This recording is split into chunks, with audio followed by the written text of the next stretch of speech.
I'm an alcoholic in great need of Al-Anon. I'll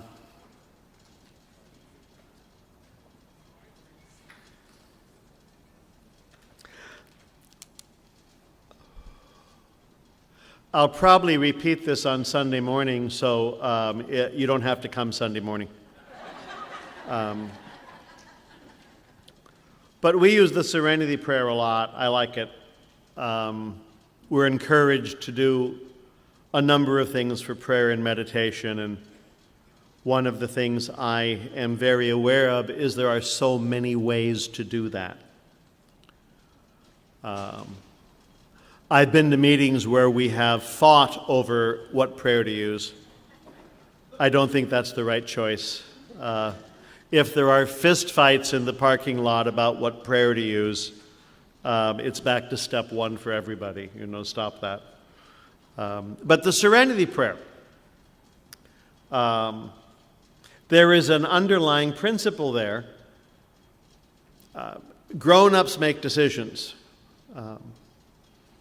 And when is it a good time to make decisions? Not when you're drunk. Not when you're stoned.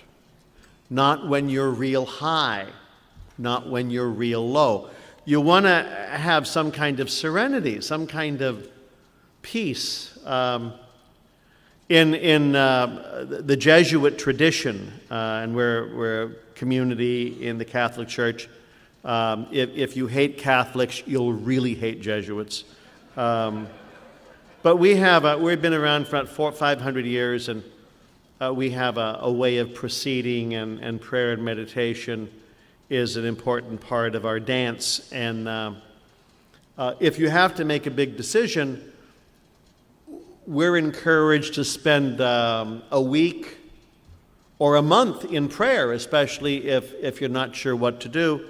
And sometimes it takes 8 days or 10 days or 15 days to be peaceful enough to make a decision, especially if you are surrounded by upset, which most of us are. I mean, we're a very chaotic species. So give me some serenity. There's things I cannot change. Here are 3 things I cannot change. I cannot change the past, and I cannot change the truth, and I cannot change you, which really does free up the whole day, just so you know. Because if you're like me, you've tried to change the past and change the truth and put a new spin on things and rehash stuff or re-argue stuff or fix people left and right. When I've done that with members of my family. I've sure done that with students. And I've done that with people I've lived with over the years. You can't change anybody. So stop it. What can I change? And 3 things. I can change my thinking. I can change my behavior, and I can change my attitudes. And that is the focus of the program. My thinking, my behavior, my attitudes. And we're talking about the long term here. I was at a meeting somewhere in the Midwest. I was maybe 4 years sober. And someone was speaking with great clarity and wisdom. And he said, the first year of recovery is about physical things, and the second year of recovery is about emotional things, and your third year of recovery is about spiritual things. I was very impressed. Now I think that person had 4 years of recovery. And having a little more time, I think the first 15 years are physical, and emotions for the next 15 years, and then you get into understanding and the realm of the spirit after a long time.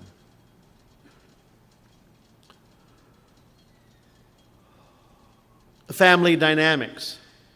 things out of balance. The word that gets used a lot for alcoholic families, addicted families, is dysfunctional, a dysfunctional family. In fact, I think dysfunctional families made the cover of Newsweek or Time years ago. Big headline. A lot of workplaces are dysfunctional. I was talking to someone who said they were just trying to find a job that wasn't dysfunctional. Good luck on that. I mean, there are no such jobs. It's a very dysfunctional world. So, and using that word a lot, it took me a while to actually look at the word, and I was thinking it was spelled D-I-S, functional. Dysfunctional, not functional, not functioning, not working, and that's not the word. It's D-Y-S, functional. It's not a Latin root, it's a Greek root. D-Y-S in Greek, it's a medical term. It means it works, but it hurts. A dysfunctional family is a family that functions, but there's a lot of pain. A dysfunctional work situation. People work, but boy, there's a lot of pain that goes around. Everybody's hurting on some level. So a dysfunctional family, a dysfunctional parish, a dysfunctional country. You know, all kinds of things are just out of whack, and pain is part of the deal. In the AA Big Book, we do have a chapter, Two Wives, not written by a wife. Isn't that interesting? Because what do they know? And there is a chapter about the family afterwards, and as families recover. But the conversation about families in recovery really has developed a lot in the last 20, 25 years. The first group in Al-Anon were all wives, a couple of men.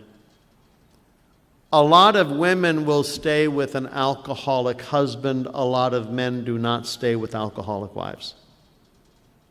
Men started coming into Al-Anon when alcoholic parents began being talked about, and adult children start coming into the picture. I go in as an adult child. And then, of course, many, many men in because of a daughter or son or granddaughter or grandson who's out there. A lot of the work, the analysis, the study, the research on families has been done by women, not men. Women are more interested in the family. Some men just leave families, you know.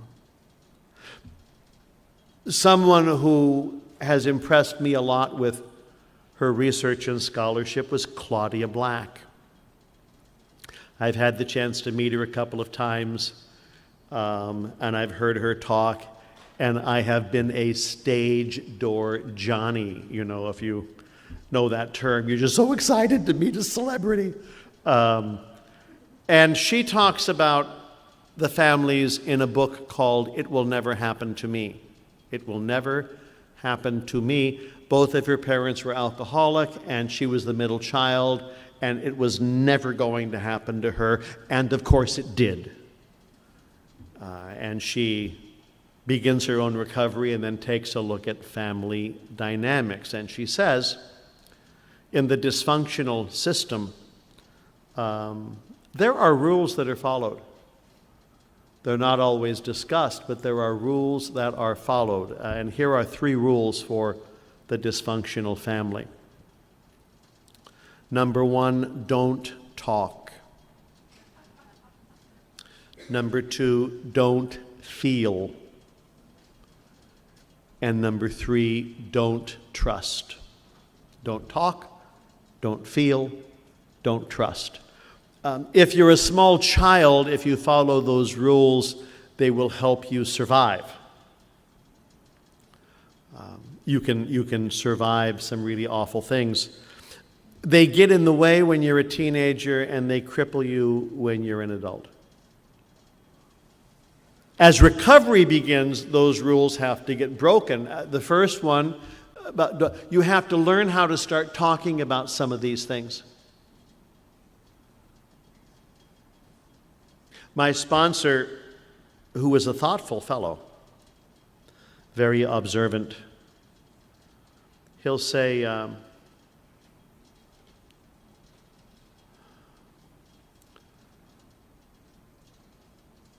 in recovery, we learn how to talk directly and simply about real things.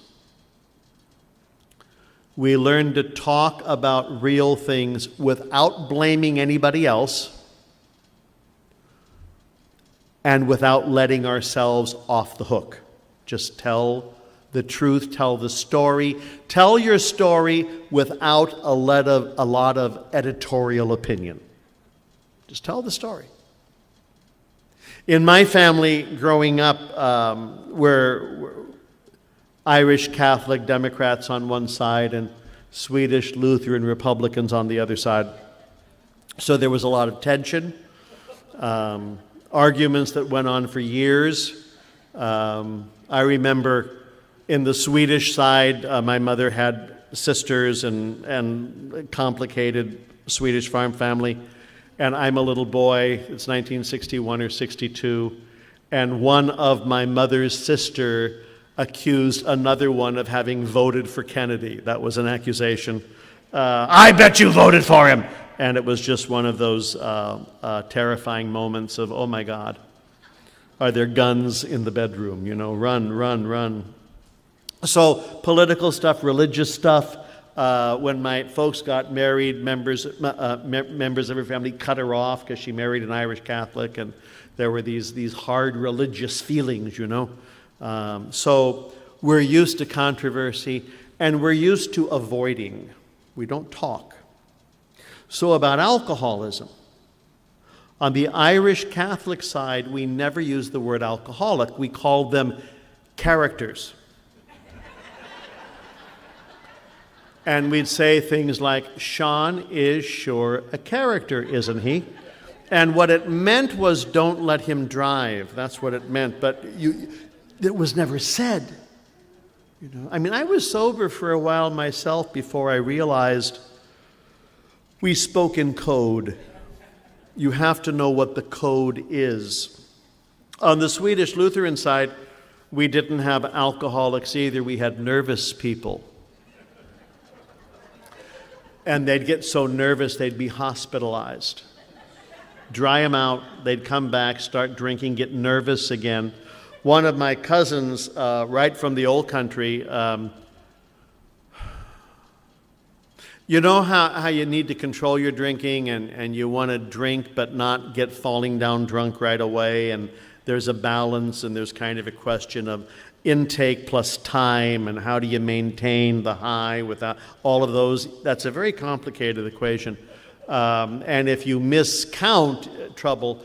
And one of my cousins on Mother's Day had DTs because he miscounted. You know, there was a little too much time in between drinks. And we referred to it as his nervous spell. Nerves. So, the word alcoholic was never used. We used circumlocution. We used euphemism. We used avoidance. We used metaphor. But you never said alcoholic. I'm sober a few months. I was living in Berkeley, Christmas Eve, which was a very complicated celebration for many reasons, was in San Jose, an hour away, but about 6 light years, Berkeley to San Jose. And I showed up, and I hadn't had a drink since August, and I was miserable. I mean, I was jumpy and reactive and tense because everyone's gathering for Christmas Eve. And my mom noticed I was pretty jumpy and asked, what's wrong? And I thought she wanted to know. Now, they don't want to know. Trust me, if you have family members, the answer is, I have a little gas. That's the answer. Or, I didn't sleep well last night. But even that's too sensitive. But I thought she wanted to know. And I think I heard at a meeting someone say, if you tell the truth, the whole family gets well. This is not true. Do not act on that. That's bad advice. But what did I know? Hadn't had a drink since August. So I said to my mom, and the Irish Catholic Democrats and the Swedish Lutheran, everyone was showing up pretty quickly. She's setting the table. And I said to her, I'm an alcoholic and I haven't had a drink since August, and I'm pretty nervous about tonight. All breathing stopped. She put the silverware on the table, looked at me, and said, "You'll ruin Christmas." Because I said the A word out loud. I went, oh, so again, I'm the youngest, I'm intuitive, I can regroup pretty quickly. And I said, okay, no, it's not alcoholism, but I have a drinking problem. And she said, oh, a lot of us have drinking problems. Just don't use the A word, because you'll ruin your career. Just don't be an alcoholic. So a few years later, we're somewhere, I'm driving, they're in the car, and my mom turned to me and said, this is without any introduction, mind you, she said, "How bad was it?" And of course, I'm from that family. I know what she's talking about, the subject that was mentioned several years ago, Christmas Eve. And by this time, I had a little bit of recovery, and I'm not going to do a fifth step with my parents. That's never encouraged. I remember I talked to a guy once, and he wanted to do his fifth step with his wife because it would bring them closer. And I said, maybe not, Does she really need to know that you were dating her sister and her brother? I don't think that's helpful information. So how bad was it? And I said to my mom, it was bad enough that I never want to have to drink again. Conversation's over for another few years. We're driving somewhere, and I'm driving, she's in the car. She says, why didn't you come to us? Because, don't air the family dirty linen. Don't forget that part of growing up. Don't let anyone know what's going on. And again, I had a little more recovery, and I was able to say, instead of saying, "Are you nuts?" because that's not helpful, I said, what could you have done? And she said, I don't know. And I said, exactly, I had to go somewhere where they knew what to do. And that was to meetings of people who have similar experiences. It is such a revolutionary concept to find help from the peer group, from those who've been there before. It helps everything.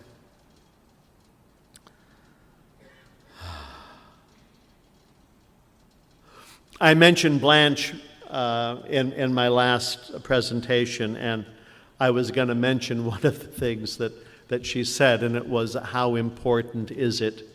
Some things are very important. She said, what is in my best interest, she would say. Following that, she also said this as a question for those of us in recovery.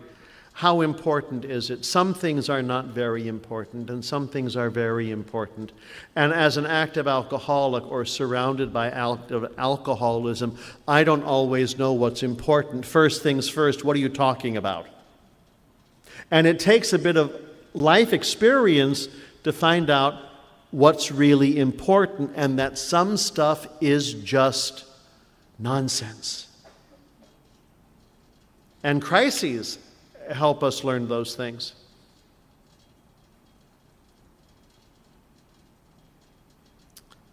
One of my friends, her best friend was dying of cancer, and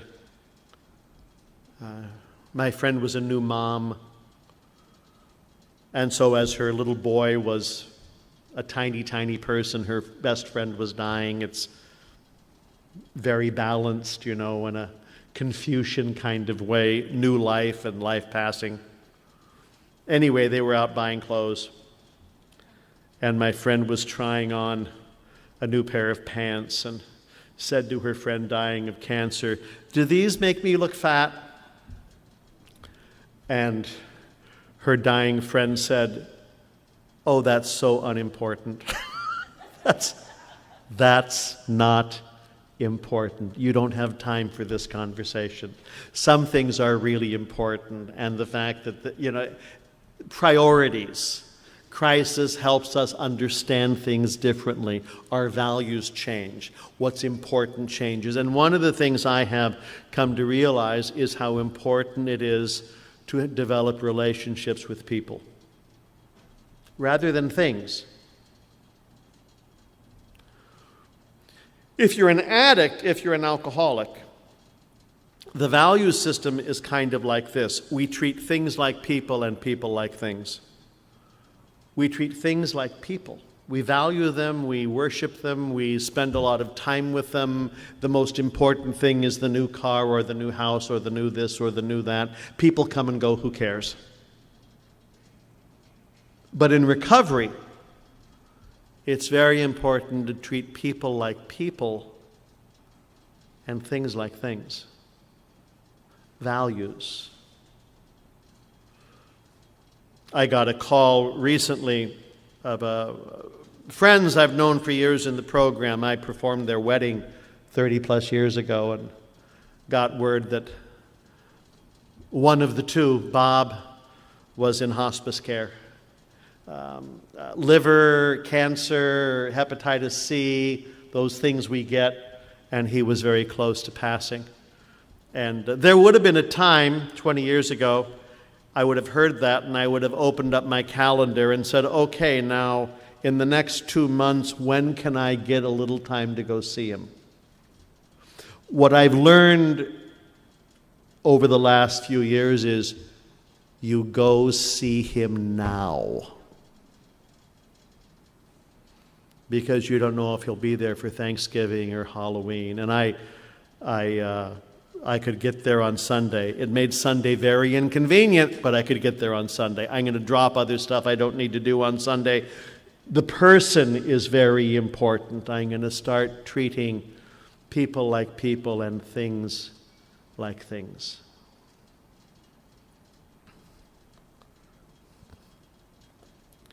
How important is it?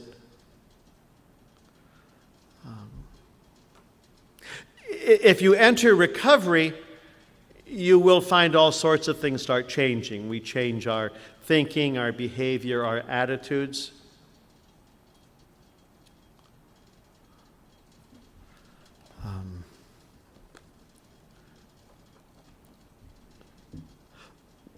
I went with my sponsor to the Salvation Army one New Year's Eve. I was brand new sober.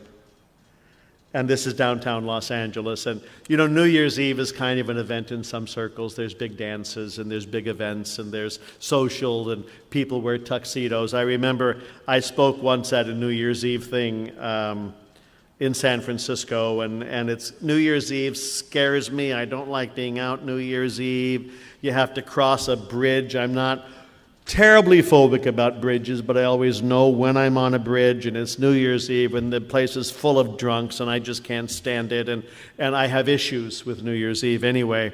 Will I come and talk at New Year's Eve and a big dance? And so I went.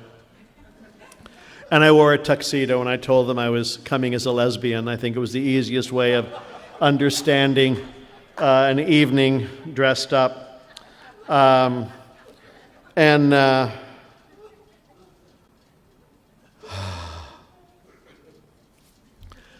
My sponsor took me to the Salvation Army in downtown Los Angeles on New Year's Eve. Not that fancy a group. Some were 5 days off booze, and some were 5 hours off booze, and some were nodding. I was there. I was so excited. It really was fun. And he said, you know, in our culture, in our society, we have so many rules that we follow, and they just kill us. There are so many expectations, and so many demands are made on us. And he said there are 5 rules to our world. Rule number 1, you cannot have anything wrong with you. Look good, fit in. You know, conform.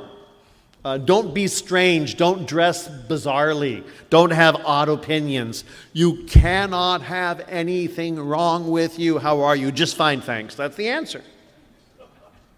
I remember in 1962, elections, and Nixon and Agnew and George McGovern and Thomas Eagleton were all running for president, vice president.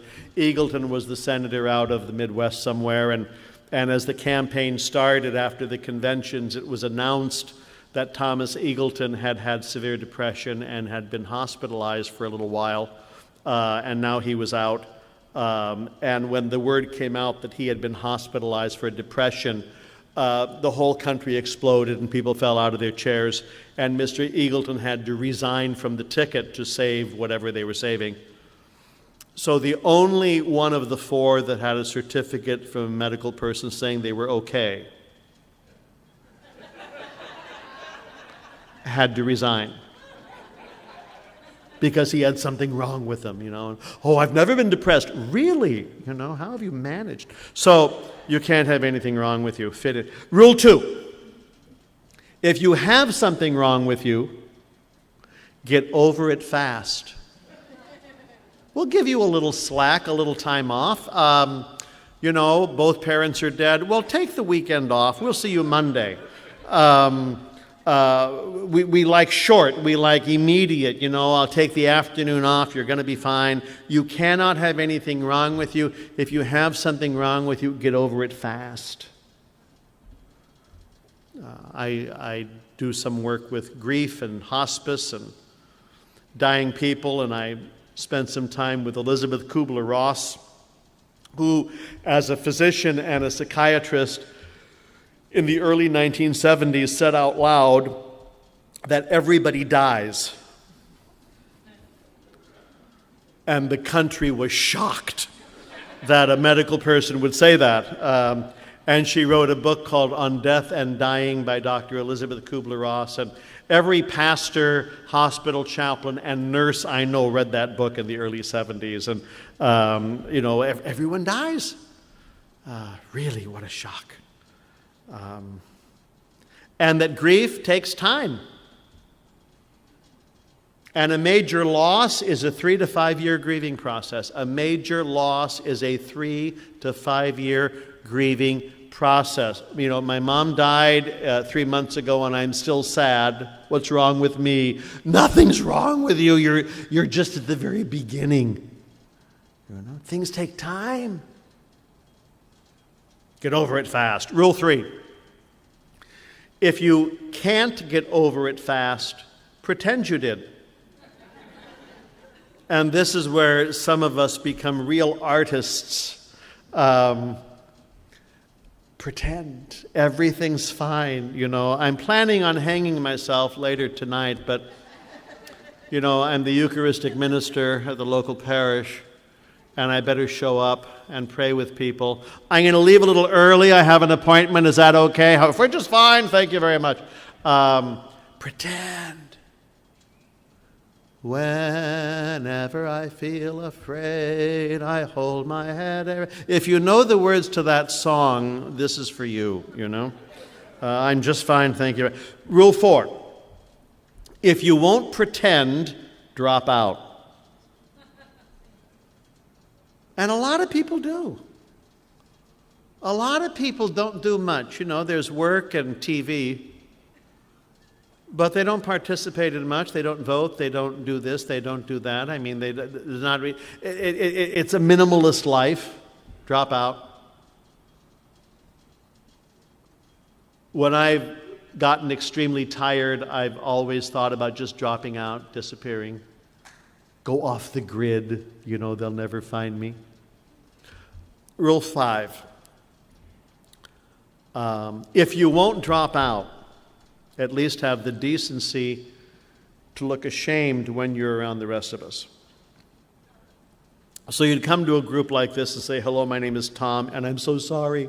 I'm a bad person. I have all these flaws. All you are better than me. If I just sit in the back and don't take up space, will you let me stay? Shame. And my sponsor said to these guys at Salvation Army, you know, to recover, you have to break those 5 rules. You can't have anything wrong with you. If you have something wrong, you get over it fast. Won't get over it fast, pretend. If you won't pretend, drop out. If you won't drop out, look ashamed. He said to recover, you've got to have stuff wrong with you. In fact, if you don't have stuff that's seriously wrong with you, don't come around us. You're boring us to tears. Serious, desperate problems. Oh, we're glad to see you. There's room for you. Come on in. Hooray. Just out of prison. Well, we're looking for a treasurer. Why don't you just, we think you know the story. Why don't you do that? Relationship problems. Oh, us too. It's so nice to see you. I have problems with authority and I hate it. Me too, come in. You have things wrong with you. What a relief. You don't have to get over them fast. In fact, a lot of us have chronic long-term problems with bad attitudes. You don't have to pretend. We know who you are. We're glad to see you. You don't have to drop out. And you don't have to be ashamed. We're glad to see you. The gift of desperation. If you go to meetings with any regularity at all, if you participate in the life of the program, if you ask God for help, if you do an inventory, if you are of service in any way, all those things that we're encouraged to do, one day at a time, you can have a pretty good life.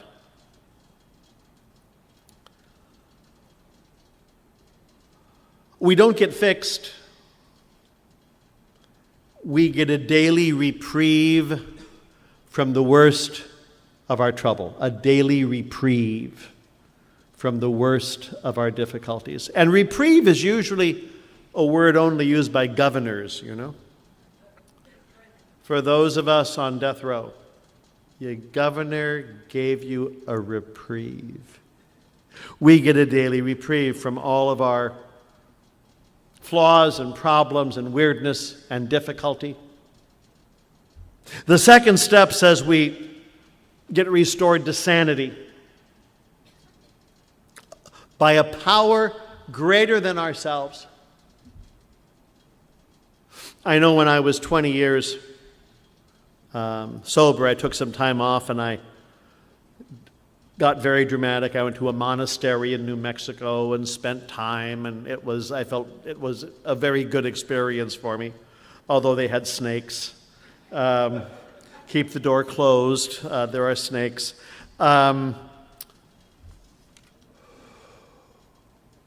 And I used that time to rest and to sleep and to rest and to sleep and to read. And I read the book. There are several. And I read the stories in the back of the book. I like the stories. I know that can be controversial in some areas. I was somewhere in Long Beach, and they said pages 1 to 164, pages 1 to 164, pages 1 to 164. That's it! That's it! And I went back the next year again to that meeting, and they said pages 1 to 164 and the doctor's opinion. So I couldn't help myself. I went and said, well, now you've done it, you know. If you let people read all the literature, where will you be? You know, but that was a controversial issue. I like all the literature. And I find the stories in the back of the book very helpful. In fact, even from the first, second, and third editions, very helpful. And I was quietly there in the monastery in New Mexico, and I'm looking at my chaotic life at 20 years of recovery. And the story is told of one of the first people from Chicago who gets sober. I don't know if you know about Chicago alcoholics, but they're very bad. Chicago alcoholics. So this guy drives to Akron and meets Dr. Bob and all these people, and this short story is called He Sold Himself Short, and in the fourth edition of the book it's on page 263, and he's with Dr. Bob. The day before I was due to go back to Chicago, it was Dr. Bob's afternoon off. He had me to the office. He had me to the office. Now, any high school teacher worth his or her salt would have that rewritten. Preposition. Had me down to the office, over to the office, something, but he had me to the office isn't right. Let's get this right. Perfectionism. And we spent 3 or 4 hours formally going through the 6-step program as it was at that time. The 6 steps were, number 1, complete deflation. You got to crash and burn.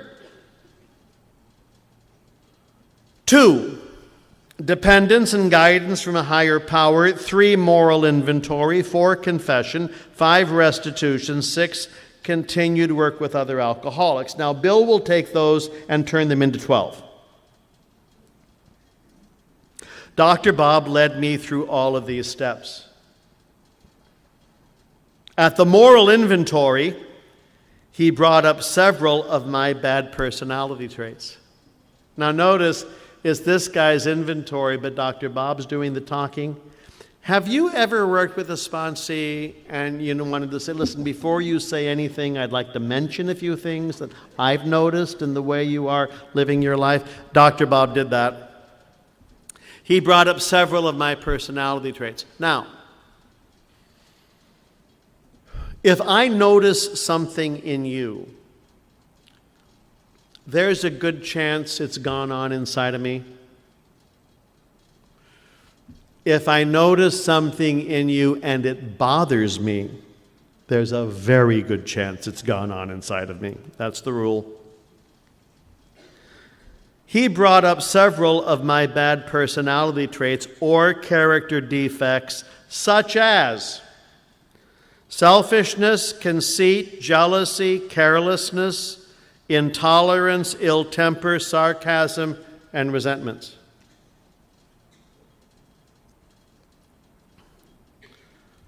When Bill talks about an inventory, he talks about resentments, fears, sexual stuff, finances. Dr. Bob has a different list. Selfishness, conceit, jealousy, carelessness, intolerance, ill temper, sarcasm, resentments. 20 years clean and sober, these jumped off the page to me because these are mine. Being restored to sanity. Asking God to remove my defects of character. Well, if I've asked God to remove my defects of character, why do I still have them? Why do I still have a belly full of selfishness, conceit, jealousy, carelessness, intolerance, ill temper, sarcasm, resentments? What am I doing wrong? I remember I was at a meeting in Los Angeles. Los Angeles is 6 or 7 hours south from me. I lived there a long time, drunk and sober. My sponsor's down there. I visit there occasionally. And I mentioned at a meeting that I still get angry. I mean, I tell them I get angry because I'm surrounded by fools. That's the short form of my anger. But I get angry. And one of the people there told me if I was really spiritual, I'd never get angry.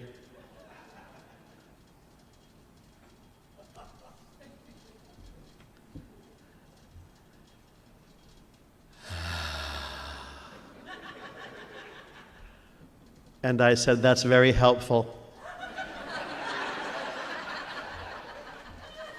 Which is sarcasm, just in case you're wondering what sarcasm looks like. But I asked my sponsor why, and my sponsor said this: we ask to have our defects of character removed. We do not ask to have them erased. And I found that very, very helpful. When I do the footwork of the program, these do not bother me. When I cut corners, when I get distracted, when I try to shove 5 into 3, these can form up in groups of 2 or 3 and ambush me and anyone else in the room, and I need to do a 10th step and make amends. I mean, but these are mine. The business on intolerance, ill temper, I still have to keep an eye on a lot of my racial stuff. As a young person, I had a lot of things out of balance there. And if you did not look like me, I responded with contempt and fear and hostility.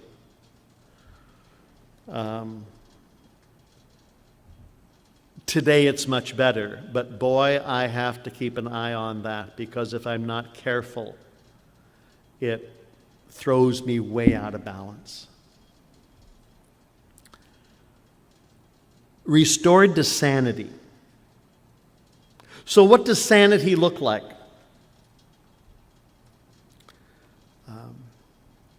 Sane people can do 3 kinds of things. Sane people can work. Sane people can love.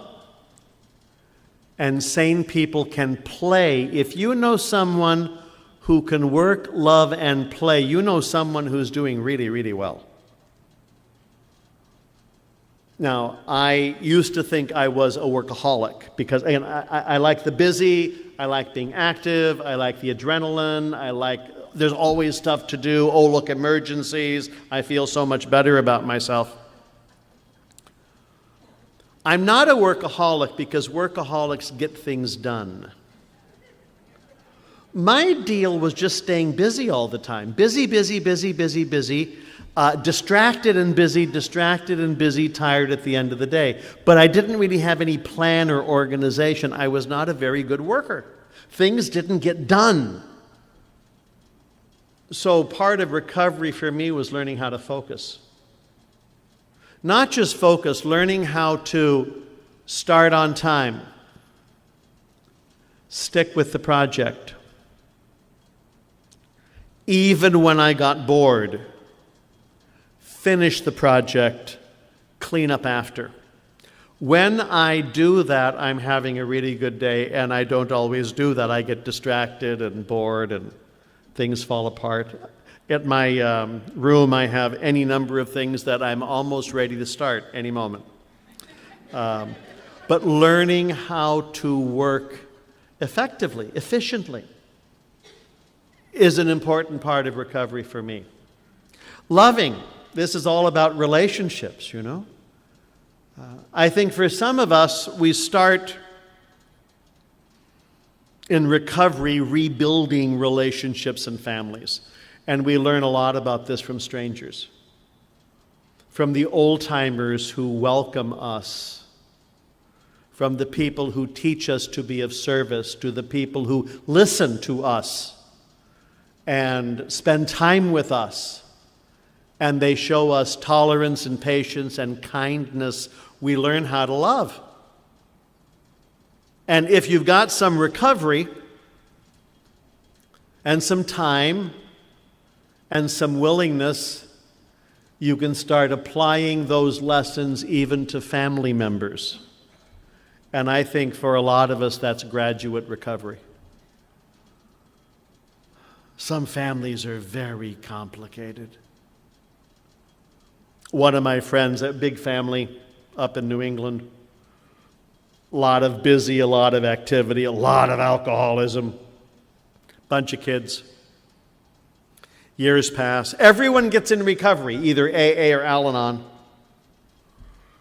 And it's either Christmas or Thanksgiving, but they decide they'll get together for the first time in ever so many years. So there's like 8 or 9 kids and a mom and a dad and a few others. And everyone's on their best behavior. It's the first time they've been together in years. And they're being polite. And they've all been to meetings recently. And then something happens. And someone yells, and someone yells, and someone shoves. And all of a sudden, everyone freezes. And they all get up and leave the table and go call their sponsors. Graduate level recovery. Learning how to do this. I surely have had that difficulty with my folks. I had difficulty with my parents forever. I'm the youngest, and there's a lot of alcoholism in the family, and I have issues. So my dad died in '96, and my mom, who was difficult for me. Christmas Eve, go back there again, and I brought friends with me because it's nice to have allies. And one of my friends is a psychologist, so always bring a psychologist to Christmas Eve. And we were there and we did stuff, and on the way back, I asked my friend, "So what do you think?" And my friend said to me, and I was like 50 years old at the time, my friend said to me, "You make your mother very nervous." I make her nervous, she makes me crazy, and I started this thing. And, in 50 years, it had never occurred to me that I made her nervous. A little self-obsession and disconnection on my part. So I changed behavior, better behavior, change behavior, better behavior. Christmas Eve, she's like 90, 91. Going to go to her place, independent living. It's Christmas Eve. The midnight mass was at 5 p.m. for the people in the independent living place, and I'm happy. I mean, this is service, and I'm happy to do that. And because a lot of these folks, they couldn't get to a local parish, although it was down the street. So we advertised it, and people will show up. And we did it a couple of years in a row. And it's time for communion, and I go to them. They don't come to me because no one's walking all that well. And so I learned to be flexible and kind. And it was a way of being with my mom, and then take her to my brother's house, the good brother. And have an evening and bring her back home. But it's very stressful for me. So I called her that morning, and I said, "I'll be there about 4:30. We'll do this, and it's Merry Christmas." And she said to me, she's 91. "What are you going to be wearing?" She's always afraid I'd come dressed like this, as a matter of fact, or worse, sandals. I'm an old, broken-down hippie, and it's still my idea of a good time, and I'm not that good on dress-up. I am the lower limits of taste, and that's always been true, and it's not going to change. So, what are you gonna be wearing? And it's on the phone, you know, and I don't know about you, but my mom had a tone of voice on the phone, and I was suddenly 11 years old and mad. And I said, don't worry about it, it's going to be okay, you know. Don't embarrass me in front of my friends. And within 9 seconds, I was incandescent, which is the British term for very pissed off. And I hung up on Christmas Eve on my 92-year-old mother. And I'm like, 60, years of therapy, 100,000 Al-Anon meetings, sober forever. And I was so angry, I was vibrating. And it's one of those deals. This is just true. And I had to walk around the block, and I did. I made a few phone calls. And then she was going to go get her hair done, so I waited. And I called to leave a message, my side of the street. I apologize for hanging up. I'll be there at 4:30. We'll have a good time. I did not have to explain to her why I hung up. I've been hanging up for years at this point, and you have it's not her stuff, it's my stuff. Anyway, showed up, we had a very good evening because I behaved better. But I can really react very badly if you catch me by surprise. Moms. I was asked to do something. There's a group on the West Coast. They're called the Sarah Club, not Sierra Club, Sarah Club. And they're nice. It's a group of elderly Catholics who are nice to priests. So I'm in favor of that. Somehow they got my name, and they have lunch once a month, and it's, salad and chicken, and Father will give a talk. So they got my name, and I went down, and I talked about stuff I do, and I've done stuff in Southeast Asia, and I've done this, and I've done that. And I mentioned that I'm an alcoholic in recovery, and glad that's an important part of my life, and I went on to talk about other things. Any questions? And there was a woman of a certain age, and she said, how old were you when you started drinking? Well, regularly, 14 or 15. There was booze before, of course, because it was so helpful. I remember being young enough to think that mixing bourbon and Hershey syrup was a pretty good drink. So that's young, okay? Grown-ups don't do that all that much. So I said, I guess 14 or 15, and this lady, whom I had never met before, said to me, you should be ashamed of yourself. I was completely caught by surprise. And I heard myself say, you are too old to be that stupid.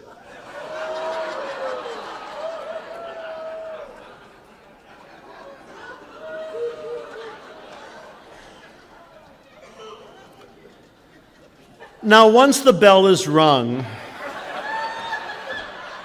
the bell is rung. And she just pressed the button, and I was not paying attention, and I was off center, and I reacted rather than acted, and I apologized, and I did a thing, disease and recovery, and after lunch, which was soon after that, I went up to her and I said, I apologize for my words. I said, you just caught me by surprise. And she said, you don't have to tell me about alcoholics. I was married to 3 of them. Well, I'm not responsible for her behavior. I'm responsible for my behavior. And I want to act in loving ways. I don't want to be a source of problems. I don't want my words to be harsh or sharp or angry. I want to use a better vocabulary. I can use all the angry stuff, but I don't want to do that. I don't want to foster that. Learning how to love, treating people fairly, treating people kindly, letting people go first. And how do I know what my spiritual condition is? I know instantly when I'm behind the wheel of a car. If I almost kill you, if I run a red light, if I do not come to a complete stop, if I just rub up against a couple of pedestrians, I'm not driving sober.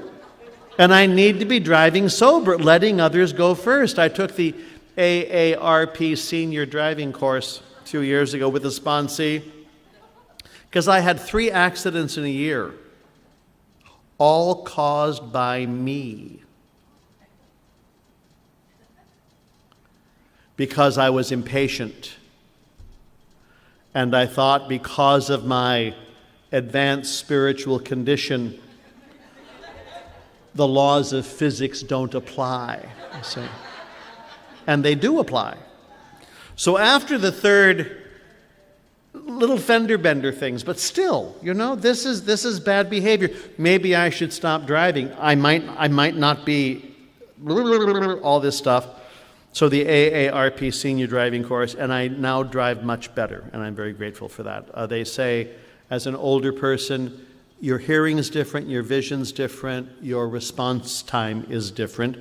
They also said that when we learned to drive, we were to hold the thing at 2 o'clock and 10 o'clock, steering the wheel, and that's no longer encouraged.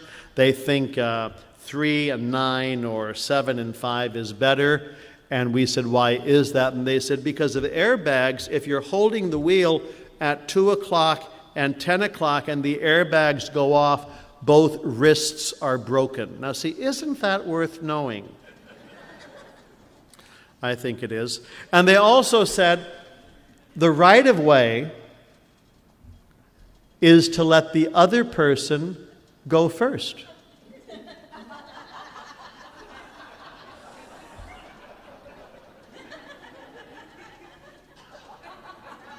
Would you repeat that, please? I don't know if I heard you correctly. To let the other person act in loving ways. And this includes with strangers behind the wheel of a car, family members, including moms who might drive you crazy, brothers who may be a little difficult. My oldest brother, who's sober in the program, and I agree on nothing.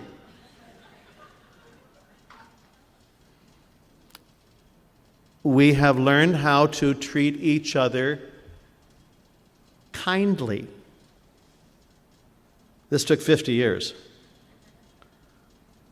I consider it a triumph when I talk to him and we don't hate each other 5 minutes later. Family. Airports. I travel a lot and I can hate everyone in an airport. They're going too slow. Oh no, old people, watch out, look out for that. Oh no, families, small children, screaming baby airlines, something's wrong. Don't you know who I am? Airports. I was at O'Hare and there was trouble, and I think it was the holidays, and there was a family, couple of kids, mom and dad. And there was a little boy, 5 or 6 years old. I'm not good on kids' ages, but he was done. And his face was so red, and he was just screaming, crying at the top of his voice. Ah! And I knew they were going to be on my plane. I just knew that's how it was going to happen. And what I wanted to do was go up to Mom and say, he needs a drink. There is no one in this airport who needs a drink more than that little boy, and if you just get him a bourbon and soda, it's going to be a lot easier, okay? But I didn't because of my Perfect Al-Anon program. And when I'm in my right mind, I am courteous and kind and not hateful with other people, but I sure know when I'm off. You know, to be loving, to wish people well, to return phone calls, to listen. The other day I was listening to somebody who is the most boring man in North America.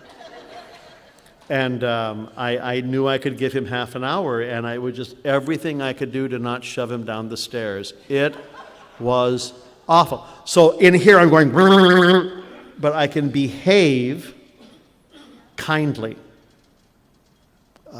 fairly, respectfully, knowing that this is going on, you know. Let's clear the air. Oh, let's not, you know, let's not. Work, love, play. 4 more minutes and then we're done. Part of recovery is learning how to enjoy being alive. Learning how to enjoy quiet times and busy times and being with people and being by yourself and taking delight in. The bishop who ordained me a deacon is from Africa, from Malawi. Bishop Patrick Kalelombe of Lilangwe, Malawi. Just liquid sounds. And he was quite wonderful. And he talked about an African way of understanding things and an African way of approaching things. And it's very, very different than those of us who are Irish. And he said the African bishops had a conversation, and they, you know, when you die and appear before the throne, you know, what will God ask you, you know? And they suggested God's first question would be, did you like my world? Like it? Nothing but struggle and sin and evil and hellfire and damnation. Oh, sorry you missed it, because it's really quite a wonderful place to be. In recovery, I have to learn how to enjoy being alive and to share that with other people, to invite people in, you know, to be restored to sanity, where me as I am, with all the flaws and defects and broken places, can live the life of a real human being. And I think it's such good news. And you hear that over and over and over again by the women and men in the rooms sharing experience, strength, and hope. I think the end result of any good addiction is isolation. And that can be bottles of tequila or 12 loaves of French bread or 18 hours of internet porn. You know, at the end of the run, you're pretty isolated. So recovery is about learning how to build the bridges, say hello, change the world by changing my thinking and my behavior and my attitudes. In the end of the AA Big Book, there's a little thing here about the Lasker Award. This is Appendix 4. In 1951, the Lasker Award, it's still given. Every so often I see the Lasker Award this year is given to. The Lasker Award was given Alcoholics Anonymous. The citation reads in part as follows.